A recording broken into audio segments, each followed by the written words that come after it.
Exactly, perfect. Okay.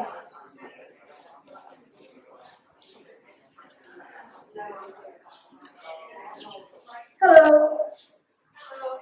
Well, hello everybody, and welcome to our second networking event of Working Women Barcelona.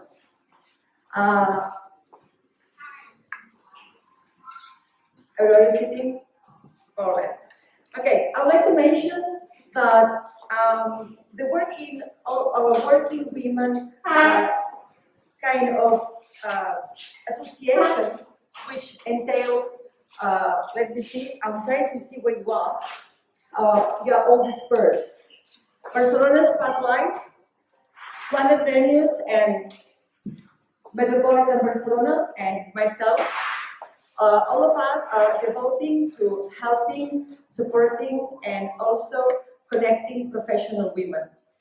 Our monthly events, we thought that the main event would be not only to provide a space for other women to meet and share their experiences, but also we would bring select a group of speakers, topics, and also questions. We thought this would add a lot of value to our events. My name is Josie Pont, board member, happy board member of Working Women Barcelona, and also a coach and a mentor for professional women. My brand is Female Changemakers, and my passion is to help work and connect these many women who every single day in small or big steps are trying to make a difference in our world. And one of these women, I have the pleasure to introduce to you today. Guess who? Chené Koscielny. So please, Chené, come here. Okay, Chené, this beautiful lady is, among other things, a journalist and also the director of International Talent Monitor in Barcelona. Global. And we're very happy to have you here. Thank you for coming. And Chené, the floor is yours. Thank you. Thank you very much. I just need to know how to put this forward, my presentation. This one, so I just go, sorry, I'm not in my comfort zone. Sorry? Point to the PC below the Below. Like that? This way? Or that? Okay, cool. So, hi everyone. Thank you, Josie, for the invitation, and thank you everyone in Barcelona Metropolitan and Working Women for inviting me and the introduction. So I'm very happy to be here tonight, and I'm actually really happy to be in Barcelona because I do truly believe that it's a great place for women to reinvent themselves. So maybe you're wondering what I mean with reinventing yourself, and I think it's very personal what that means, and hopefully this is going to be a basis, my talk is going to be a basis for our discussion later so that you can share with each other and all of us what your understanding is of women reinventing themselves. But what it means for me as a long-standing expat training spouse is the opportunity to earn money, to earn a decent living, to fulfill my potential, and to have opportunities to grow, which is what the context is of my talk tonight. So I'll be sharing some of my personal lessons, what I learned, other way, right? There we go. So just a little bit with that in mind about myself. So I'm a mum of 3 teenagers who keep me very, very grounded. I'm also a South African, but I haven't lived there for 20 years. And I'm an expat spouse, as I say, for more than 20 years. And I'm a journalist, so I studied and practiced as a journalist when journalism was still a thing. And since then I've moved into digital marketing, and I'm specializing in content marketing, which really is using content cleverly to help businesses to reach their goals. And so that's how I got involved with an organization called Barcelona Global.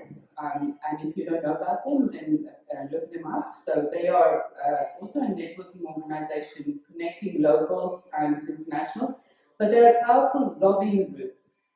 to try and make life better for international talent and to attract more talent to Barcelona. So I started doing content work for them, and then they invited me last year to be the ITM, International Talent Monitor Director, which really is an extensive report every 2 years about how international talent see the city and how it can be made more attractive. What are the challenges for international talent in coming to Barcelona? So with that hat on, wrong way, sorry, I'm never good with directions. There we go. With that hat on, our research showed us that Barcelona is one of Europe's best and top cities for remote working and hybrid working, which is, as you know, the way the workplace is going, and even in the world. And that's what the international talent told us. And the reason, as you know, is because it's an attractive city, the quality of life, the connectivity with other cities. And sorry, do you have a question? I was just wondering if this is like before Corona or after, and if we increased during Corona being No, actually it's a good question, and then if you look at the report, it's actually very similar. I mean, I don't have the figures. I thought I don't have so much time, so I'm not going to go into the figures. But if you're interested, you can download the report, and it's very comparable to pre-pandemic. 2 years ago, to the survey they did 2 years ago, and the focus groups 2 years ago. Anyway, so from that point of view, it's definitely great for women. Not that I want to confirm any stereotypes, but still for women, I think it's women who want to combine family commitments and career. This is good news, right? It's a good place to be, to work from home or work in a hybrid situation. Also, it's one of Europe's fastest growing startup hubs. Last year it was the 4th biggest city in terms of closing startup funding rounds. So it's a great place to be if you want to start your own business. There's a startup ecosystem, there's support, it's a digital city. And then also this is not part of our research, but the Catalonian government has started to take initiatives to address gender inequality in the workplace, including the gender pay gap, which still is 23%, but at least they're taking steps in the right direction, trying to force companies to address inequality in the workplace. So for those reasons, I think that Barcelona provides fertile ground for for women who want to reinvent themselves, according to my definition. So my definition again is personal, and we're going to learn from all of you what you think. But for me, there are 3 parts. This kind of personal journey, inner journey. It's the qualifications, skills, and tools needed to reinvent yourself. And then the strategies for success in the city where you are. So in our case, Barcelona. So for me, my personal story is I was a successful journalist in my 20s in South Africa. I was interviewing the president. I was approached by celebrities and politicians to write autobiographies for them to ghostwrite. I was somebody. I thought I was going somewhere. I had a plan. And then I married my husband, who was German, and who couldn't find work, even though in South Africa, even though we had much higher earning potential. And so we moved for his job to London. And I arrived there 4 months pregnant with my first child. And I tried for many years to recreate this person that I thought I could be in my 20s. I wanted the same career, I wanted the same opportunities, and of course I fell on my face because I wasn't the same person, nobody knew who I was. I didn't have any connections, I had no support, and I had children to look after. And we moved to other countries where I didn't speak, let alone write the language. So I became bitter and angry and resentful, and it affected our relationship a lot. And then looking back, at some point there was a shift, and it was very late in the game, I have to say. But I realized that I have to change. I have to accept this. I can't be this person that I thought I would be. I need to be a new person. I need to embrace the opportunities where I am, and I need to turn the negatives into positives. And that's really when things started changing for me, when opportunities started opening. So I realized that, as expats, just by being an expat, we have a lot of skills and we can bring a lot of value. Just the grit and determination of making yourself understood in a culture where nobody understands you, or a language you know, they understand to the adaptability of settling a family sort of against all odds with no support. All of these, the language skills, eventually, all of these things are very valuable skills in a workplace and in a business. And I started using those. And for example, I arrived in Geneva at the age of 45. Nobody would give me a job. It's quite a conservative, chauvinist society. So I started my own company. And within a year, my website was outperforming the tourist board's website and the city of Geneva's website. So they came to me and offered me collaboration opportunities, whereas before they wouldn't interview me.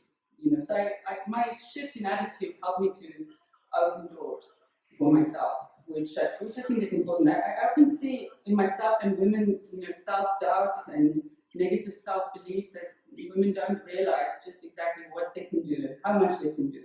And they either limit themselves or they let themselves be limited. And, you know, this I think is a mistake. So in terms of qualifications, skills, and tools, there what I often see and experience too is that we would spend a lot of money on clothes, on beauty treatments, on you know, traveling, but when it comes to investing in your career and spending money on expensive courses or on a coach who could really help you to focus, we tend to be, or some tend to be more reluctant. And then, again, I think it's a mistake. You know, a coach really helped me and told me that just because I like writing and I'm good at it, doesn't mean that everybody likes writing and everybody's good at it. And she became my first client. And so I think invest in yourself, but then the caveat, which I also saw in myself, is the flip side, is that sometimes we, you know, we kind of use the lack of skills or experience. I've been out of the workplace for 17 years, you know, I could possibly find a job, I don't know anything about digital. We use this as kind of procrastination tools sometimes, or you know, obstacles, and so I would look at a job sometimes advertised on LinkedIn and I would tick every box but one. But even though I have many qualifications and skills and experience, I would go, oh no, I can't apply. Now I've got to do 3 more courses before I can apply for this job. Well, the same with languages, you know, even though I don't speak Spanish at a C1 level, it's probably good enough to apply for a Spanish job or a job where Spanish is kind of, you know, not writing, but where it's one of the requirements. So I would say do 70% there, whether it's applying for jobs, whether it's starting your own business, just go for it. You learn on the job, you fake it till you make it. You know, you just shouldn't limit yourself. And you're probably better than any of the other candidates anyway. In terms of strategies for success, with my marketing hat on, I would say the most important thing is to find your USP, so your unique selling point. And what is it that makes you different and special that you can use to address the pain points for companies or for your clients? And then, you know, really hone in on that. And if you don't know what that is, then let somebody like Josie, a coach, help you to fine-tune that. But so in my case, for example, I went to Barcelona Global when we arrived here a year and a half ago. And I made an appointment with the CEO, and I said to him that your English, if the English audience or expats or your audience, target audience, then you're not reaching them because your English is not good enough on your website and your newsletter, and your content is, you know, not engaging. And I can help you because I can write headlines that arrest the scroll. I could engage, you know, readers with content, and they gave me my first contract, and I'm still working for them, and it led to my project last year. So also put yourself out there, approach people, don't be scared, online, offline. There's so much noise. You know, you have to put yourself out there, which sometimes women are not good at. Particularly also have an opinion. Even when you're writing, this is something that we often say, so writing mediocre content, or not taking a strong stance, you know, also when you're out there networking or talking to people, you'll just be ignored because there's so much noise. You have to take a stance, you have to be strong. And so some people may not like you, and this is part of life, but you know, at least you won't be ignored. And in order to be successful, you can't be ignored.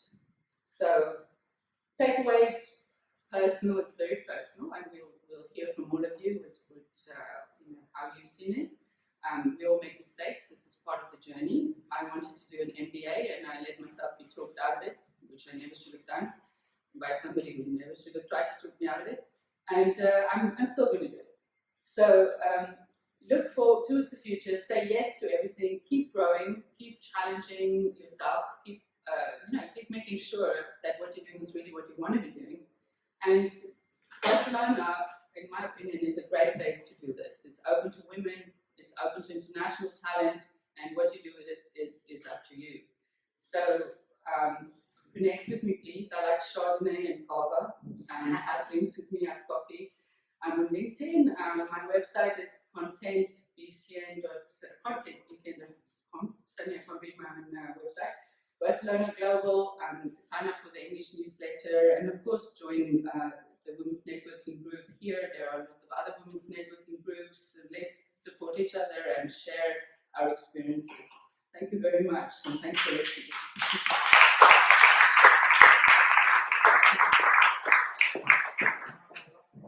Well, thank you so much, Chené, for sharing your story and sharing your personal journey. We all have one.